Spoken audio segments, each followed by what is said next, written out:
Hello, my name is Stewart, and I'm a landscaper trained by a golf course superintendent for the care of Western Washington lawns.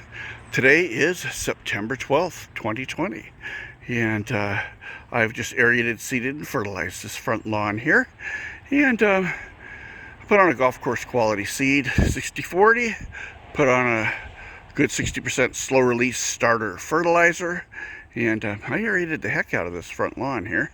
And I'm going to come back in a couple of weeks' time and just see how this looks.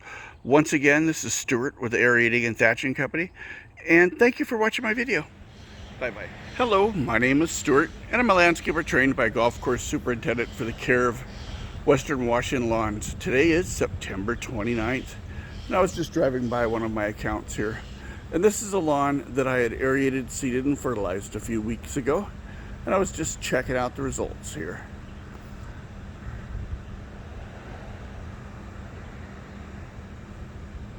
See how it's come back beautifully. There's one little spot right here in the front that looks a little thin. Maybe it just hasn't got enough water. And once again, this is Stewart with the Aerating-Thatching company. And thank you very much for watching my video. Thank you. Bye-bye.